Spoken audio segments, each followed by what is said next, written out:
Gracias, señor Lauer. Continuamos con la intervención del conductor de Radio Programas del Perú, el magíster Fernando Carballo. Yo quiero comenzar agradeciendo a quienes han hecho posible que yo me halle en esta mesa junto a dos personas que me han provocado retirarme o callarme, porque creo que me han dicho todo lo importante sobre el libro y sobre todo de estar sentado junto a Jean Le Guidan, que yo conocía más como lector que como persona vinculada personalmente a él. Tengo que hacer referencia sobre todo a un artículo importante sobre la cultura de la vulgaridad y la ética de la virtud. Es un texto de hace unos 10 años que contiene mucho de lo que ha sido desarrollado en este libro. Este libro, como ha sido recordado, es una reedición hecha 2 años después de su primera aparición. Esta mañana en RPP mencionamos que el libro debía ser presentado hoy y a la sorpresa de muchos colegas escépticos hubo muchas llamadas y muchas interrogaciones por WhatsApp y otros medios para preguntar dónde se presentaba el libro, cómo se llamaba el libro, quién era el autor. Sería interesante ver quiénes es que han captado con curiosidad este libro. El dato que se da es que se llama El sentido de las dimensiones éticas de la vida. Ese es el título, yo pienso que hay que tenerlo presente. ¿Qué sentido tienen las dimensiones éticas de la vida? Y esto presupone que no hay una dimensión ética en la vida, sino varias dimensiones plural, y que no está claro cuál es el sentido que estas dimensiones pueden tener. El libro se aboca a esa tarea. Desde la presentación tomamos contacto con la persona, con el mundo interior del autor. Es un pedagogo, es un pastor religioso, con muchos años dedicados a renovar cada año en un contacto con la juventud. Y ha visto pasar generaciones. Y lo que constata es que, lo dice en el prefacio, indiferencia en torno al futuro de la juventud y predominio de una cultura dirigida a entretener. Me parece que son dos constataciones severas, duras, que motivan el libro. Uno siente esta doble indignación. ¿Y a qué mundo estamos conduciendo a los que vienen después que nosotros, a nuestros hijos, a nuestros nietos, a los jóvenes? Un mundo de indiferencia respecto del futuro de ellos, que ya no será necesariamente el nuestro, y de predominio del entretenimiento. Entretenerse, como la palabra misma significa, es estar entre dos cosas. Pero ¿cuáles son esas dos cosas? ¿Y por qué está uno? Como se dice ahora en jerga, ¿en qué estás? No hay que estar entre. Bueno, se nota este patos del libro solidario con un vacío de orientación, con una falta de claridad en el sentido, repito el título, de las dimensiones éticas de la vida. Frente a esta constatación, desde artículos escritos desde hace mucho tiempo, vemos esta reflexión sobre la cultura en general, sobre el estado de la cultura peruana, cultura entendida como el universo de valores, de costumbres y de prácticas en las que estamos inmersos, que forman el zócalo común, inconsciente, con el que nos relacionamos unos con nosotros y con los que diseñamos nuestra vida, atribuyéndole valor a ciertos comportamientos, a ciertos logros y negándole valor a otros. Uno siente a un autor demandado a dar respuestas sobre estos temas, a preguntarse qué es lo que he logrado en mi vida, qué es lo que he transmitido y qué herencia puedo dejar a los jóvenes que vengan después a este país. Durante los últimos 2 años ha sido recordado ya, hemos asistido todos a ciertos acontecimientos públicos que no han hecho sino profundizar la conciencia de la importancia del libro.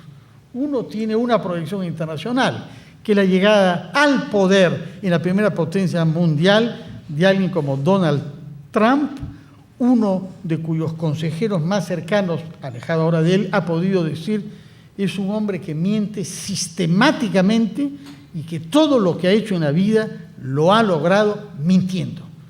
Y además considera que la mujer es solo un pedazo de carne. Declaraciones formuladas por alguien que lo ha conocido de cerca durante mucho tiempo. Estamos ante este hecho masivo. Ha sido elegido por voto popular, aunque no obtuvo más votos que Hillary Clinton, obtuvo menos, pero ha sido elegido una persona que ha podido ser visto de esa manera. Y, por otra parte, en el plano nacional, tenemos una agenda dominada por el tema de la corrupción. Y tenemos el triste privilegio de ser un país cuyos 5 últimos presidentes vivos están asociados de una manera u otra a la corrupción, y el otro 6º está condenado por un tribunal italiano a una cadena perpetua por violación de derechos humanos. Esta es la realidad de nuestro país, y en eso, hay que decirlo, somos bastante únicos. ¿Qué fuerzas espirituales, cuál es la resistencia para hacer frente a esta triste realidad y escribir el libro?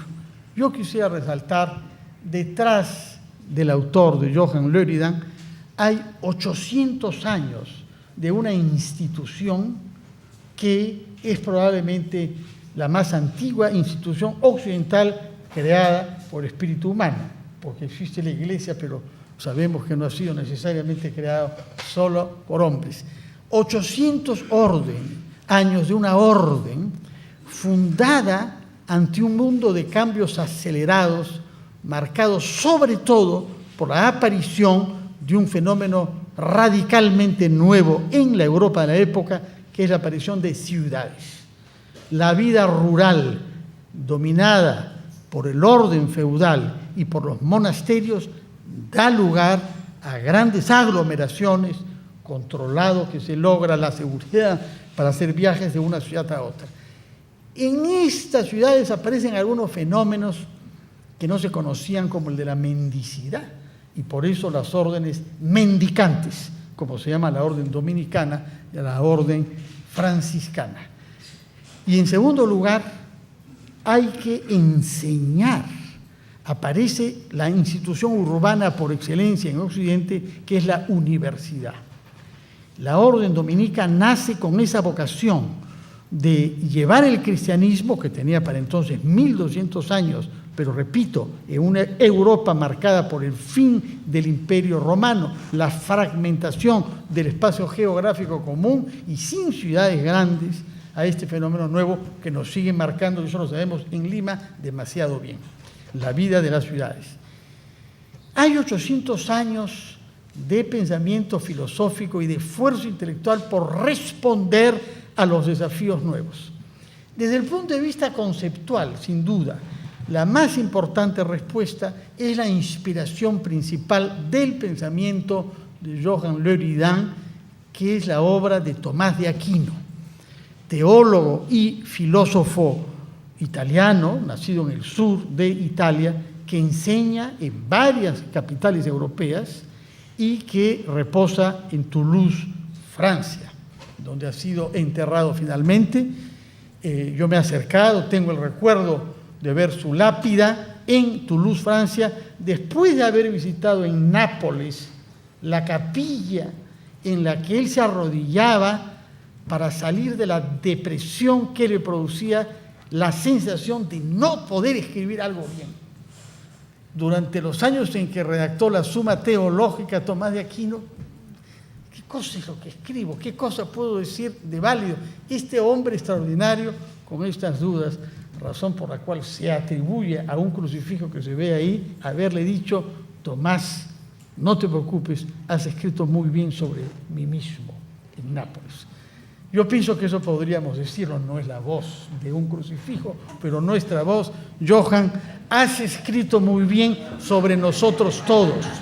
Has escrito muy bien sobre nosotros que estamos expuestos al desafío de los jóvenes, al desafío de los jóvenes que ven nuestros canales de televisión, que escuchan nuestras estaciones de radio, que ven nuestros periódicos, que de una manera u otra a través de redes sociales o varias plataformas digitales acceden a una información lamentable, a un testimonio de lo que es el ser humano, que pone en duda el hecho fundamental que está en el núcleo del sentido de las dimensiones éticas de la vida, que es el valor del ser humano, es decir, la dignidad de la persona humana. Este es un concepto clave en el pensamiento de L'Eridan. Hay una dignidad que debemos preservar, que debemos explicar, que debemos diferenciar de todas estas informaciones que llevarían a pensar cosas tan terribles sobre por qué 97% de las adolescentes que toman el transporte público lo hacen con preocupación. ¿Qué piensan esas adolescentes, nuestras hijas, nuestras nietas, sobre el ser humano? ¿Por qué 97% ha llegado a pensar que subir a un ómnibus es una amenaza para su seguridad? No hago referencia al incidente del ómnibus, a la tragedia del ómnibus que se ha producido no lejos de aquí, anoche, donde se ha querido incendiar, destruir, eliminar, matar a una mujer de 22 años con fuego. La dignidad que se ve también amenazada por uno de los temas que se ha ocupado de analizar de la manera más rica, con más fuentes posibles, la sociedad de competitividad que no reconoce valores por encima del éxito, éxito que además se mide en términos económicos. Todo este tema está desarrollado al final del libro, entre la violencia, entre el desprecio a la mujer, entre la competitividad. ¿Cuáles son los valores que desaparecen? ¿Cuáles son las palabras incluso que desaparecen, no tienen más sentido? Y es a partir de esta pregunta que regreso a la inspiración de base, que fue la inspiración de Tomás de Aquino y de L'Eridan, que es el filósofo griego Aristóteles. Como lo explica muy bien, es la gran ética de la antigüedad que se ha expresado no en uno, en la Ética Nicomaquea, sino en varios libros de ética. Y que en el caso de Aristóteles se pregunta cómo, cuándo, bajo qué condiciones podemos decir que alguien ha llevado a cabo una vida buena, una vida feliz. Sófocles había prevenido 100 años antes: nunca digas de un hombre que ha sido feliz antes de haberlo visto morir.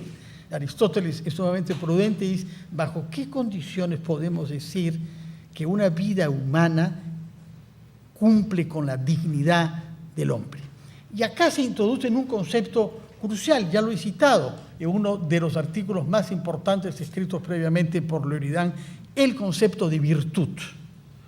La palabra virtud en el sentido moral está prácticamente desaparecida en las lenguas latinas. Virtud. Existe en otros usos castellanos. En virtud de eso exijo qué. Bueno, podemos decir. Y también llamamos virtuosos a alguien que toca muy bien violín o a alguien que juega muy bien fútbol. Es un virtuoso, ¿no es cierto? Pero adjetivo. ¿Cuál es el sustantivo de esta palabra? Es muy importante lo que nos dice sobre eso L'Eridan. En realidad, en griego, virtus es la traducción al latín de arete, la palabra griega que Aristóteles usa, y que Platón explica ampliamente también para atribuírselo a todas las cosas. Arete tiene un caballo y una mesa. Simplemente ser sí mismo, cumplir su esencia. Y por eso es que en latín viene de esta raíz vir, que ha dado lugar a la palabra virilidad, que en su origen quiere decir fuerza. ¿No es cierto? Es un lenguaje machista, como sabemos, pero ese es el origen de la palabra virilidad. Todavía incluso en autores como Sebastián Salazar Bondy, que no era el más macho de su generación, se habla, esta es una pintura viril, ¿no es cierto? en el sentido de que tiene mucha fuerza. Virtud viene de eso, es la fuerza que algo o alguien tiene para ser sí mismo, es decir, para estar a la altura de su dignidad, como caballos, el ejemplo que pone Platón, como mes, etc. ¿Cuál es entonces esta fuerza que el ser humano necesita para ser sí mismo? Parte de la respuesta de Aristóteles tiene que ver con otro tema moral que ha desaparecido de la ética posterior. Es el tema de la amistad. 2 de los 10 libros que componen la ética nicomaquea versan sobre la amistad, porque Aristóteles sostiene que solo las buenas personas pueden tener amigos, los otros tienen cómplices, dice Aristóteles. No está hablando sobre política, Aristóteles dice, bueno, porque la amistad supone compartir algo diferente a A y B. A y B se encuentran y desarrollan este tipo de vínculo que en griego se llama filia, amistad, si es que comparten una búsqueda común. Y esa es la esencia de la moral. Quienes no buscan en común el bien, aquellos para quienes estar juntos, relacionarse, no significa empujarse en esa dirección, no son amigos. Hay que reconocer que este concepto moral desaparece. Y lamentablemente mi admirado San Agustín confiesa en sus confesiones que él perdió mucho tiempo cuando era un filósofo o un escritor clásico, no cristiano, sino romano pagano, con la amistad. Y hay esta frase terrible, la excesiva familiaridad vuelve a la gente mediocre. Esta tesis occidental hostila a la amistad. Y es un tema mayor que ha sido rescatado por algunos filósofos contemporáneos, es cierto, como Foucault. ¿Por qué el tema de la amistad no es un tema moral, siendo un tema tan importante para Aristóteles? Dice que es la más elevada virtud del hombre, poder hacer amigos, en el sentido en que lo define. Y la versión, digamos, romana, que es Séneca. Estos conceptos, virtud, amistad, bien, una vida digna del hombre, van a marcar la eclosión de la obra ética más importante de la antigüedad, que se expresa en la obra de Aristóteles. Entre tanto, tenemos el cristianismo, hay que decirlo, derivado de la religión judía que la precedió en 1000 años.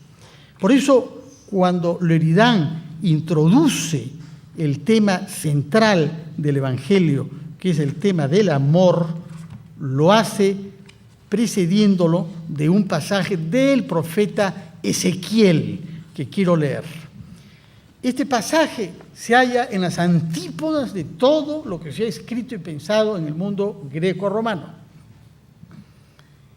Y os daré un corazón nuevo, y os infundiré un espíritu nuevo. Arrancaré de vuestra carne el corazón de piedra y os daré un corazón de carne. Pondré dentro de ustedes mi espíritu y haré que caminen según mis mandamientos, que observen mis leyes y que las pongan en práctica. Vivirán en el país que di a sus padres. Ustedes serán mi pueblo y yo seré su Dios.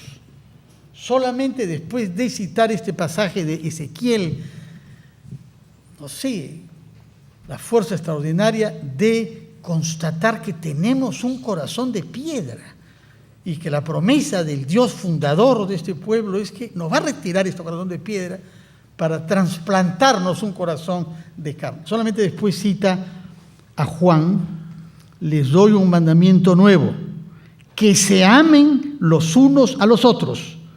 Ustedes deben amarse unos a otros como yo los he amado. En esto reconocerán todos que son mis discípulos, que se amen unos a otros. Si me permiten una cita un poco pedante en griego, para algo uno estudia todas esas lenguas, cuando uno estudia filosofía, Juan lo formula usando la palabra amor, que en griego se dice ágape, como nuestro banquete, ¿no? Ágape, 3 veces, ¿no? Agapetou, queridísimos, agapomen alelus, amémonos unos a otros, joti jodeos, porque Dios agape estim. No es casual que en esa frase, que es la más importante frase del Evangelio sobre el amor, se usa la palabra agape 3 veces en 10 palabras. Estamos ante el centro y estamos ante un tema que es totalmente ajeno a Aristóteles y a todos los clásicos. Vincular el amor con la ética en una sociedad que practicaba, por ejemplo, el infanticidio sistemático, en una sociedad en donde el matrimonio y la vida política, si nos quejamos nosotros de la corrupción y de los intereses venales que llevan a ciertos matrimonios en la sociedad romana y en la sociedad griega, es totalmente generalizado y a nadie le llama la atención. Basta ver quiénes mataron a César y quiénes lo vengaron para darnos cuenta que estamos ante un comportamiento público que no está inspirado para nada por el valor de base, el amor que ha introducido la Biblia y el Evangelio al occidente. 1700 años después de la muerte de Cristo, tenemos la otra gran construcción de la filosofía moral, que es la obra de Kant, que ha sido ya comentada, de manera que me eximo de hacer mayores precisiones sobre eso. Nos ha recordado nuestro colega Helio Vélez que uno siente que hay una simpatía mayor hacia Aristóteles que hacia Kant. Yo me pregunto si el esfuerzo mayor de Jean Leuridan no ha sido más bien buscar una síntesis entre dos formulaciones completamente diferentes, porque en efecto hay poco en común entre un macedonio que ha hecho carrera en Atenas y un prusiano del este como Kant, que nunca salió de la ciudad de Königsberg, que hoy queda en Rusia, ni siquiera en Polonia. Él nació en ese espacio y nunca se movió de allá.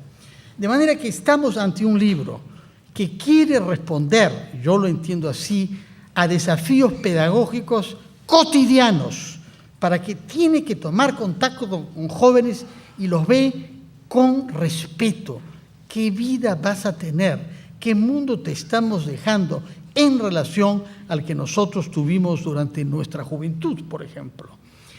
Y para responder a esa pregunta, que es una pregunta de pastor, padre, y de profesor, ha dedicado 10 años de su vida a leer no solamente a estos grandes autores clásicos, sino, como ha sido destacado, a una variedad enorme de autores contemporáneos. Muchos de ellos se han nombrado a Zizek y a Neyman, podemos mencionar a Nussbaum, a Sloterdijk, a Sabater el español, autores que hoy están produciendo una obra de filosofía moral, la mayor parte de los cuales son ateos. Y eso es lo que me parece extraordinariamente interesante, y eso es lo que hace Tomás de Aquino, porque Aristóteles era percibido como un materialista ateo. Es un autor griego que no creía mucho en dioses y sin embargo es ahí que Tomás de Aquino buscará un lenguaje y una coherencia intelectual para explicar esta religión del amor. El libro por eso merece ser leído con extremo cuidado, porque no hay que dejarse atrapar por explicación conceptual. Detrás de todo este esfuerzo riguroso, que ha sin duda requerido muchas horas de lectura y muchas pestañas quemadas, pretende responder a preguntas de todos los días. Y es por eso que me alegro que tantos oyentes de RPP nos han llamado para preguntarnos cómo se llamaba el libro y dónde iba a ser presentado. Jean Leuridan, muchas gracias por haber escrito este libro, por haber dedicado 50 años de tu vida al Perú. Quizá una última referencia, aunque pueda parecer un poco erudita, es muy honesto Leuridan. No es suave sobre el pontificado. Hay muchas críticas a momentos incluso largos, pienso sobre todo en Pío IX, que como estamos entre gastrónomos hay que recordar que fue el creador de Pío IX, ¿no? El Papa Pío IX. se le atribuye el no haber entendido el liberalismo y lo que eso significaba, aunque rápidamente nos aclara que la doctrina social inventada por su sucesor León XIII vienen a cambiar eso. Pero me parece importante rendir homenaje a los filósofos de la escuela salmantina, a los que dedican un capítulo muy importante, sobre todo a Francisco de Vitoria, autores poco conocidos ahora, poco difundidos, que han tenido una trascendencia enorme sobre el pensamiento occidental, como fundadores, entre otras cosas, Vitoria, del derecho internacional, porque se han planteado un tema que ningún otro hombre del siglo XVI se planteó. ¿Qué legitimidad tenemos los europeos para dominar América? Esa es la pregunta que muchos otros no se hacen. Se la hace Vitoria, por eso es que funda el derecho internacional, se la hace Montaigne en Francia, pero según mi experiencia como profesor en Francia, durante 20 años comencé mi curso preguntándole a los estudiantes franceses de más de 5 años de estudios universitarios cuál era el origen materno de Montaigne, y 1% no llegaba a decirme, se apellidaba López, su mamá, y era judía portuguesa. Y la plata del barón de Equem, que producía vino, que tenía caballos, que fue alcalde de Burdeos, que tenía castillo, no venía por la viña ni por las tierras, sino venía por el salmón ahumado que la señora López, judía expulsada de Portugal, vendía. Les es difícil reconocer eso a los franceses. Y como regalo al flamenco que tú eres, quiero decirte que la primera persona en Europa que reconoció obras plásticas americanas como obras de artes fue el pintor alemán Durero, que fue a ver al rey Carlos V, su emperador, Carlos V emperador, Carlos I de España, a Amberes, gran ciudad flamenca, ciudad en la que había llegado, a la que habían llegado regalos de Moctezuma, todavía vivo, al emperador su homólogo, un penacho sobre todo, que ahora está en el Museo de Viena, de manera que Mirko Lauer podrá enviarnos unas fotos de ese penacho. Los va a ver Durero y escribe en su diario, el libro se llama Diario de viaje por los Países Bajos: no he visto nunca en mi vida nada que me haya dado más satisfacción en mi corazón. Durero comentando las obras llevadas. Todo esto es el año 19. Todavía Pizarro está lejos de haber puesto pies en América del Sur. Lamentablemente después se introduciría esta idea de que esa obra plástica son idolatrías que en consecuencia debían ser destruidas. Tal no fue el caso de Durero en Amberes. De manera que al flamenco peruano Jean Leridan yo quiero felicitar por este libro, que efectivamente no es solamente útil para personas que se han dedicado al estudio de la filosofía, como fue mi caso en otra vida y en otro oficio, sino efectivamente a todo el que quiere mirar con responsabilidad de frente a los ojos a los jóvenes de hoy. Muchas gracias, Jean.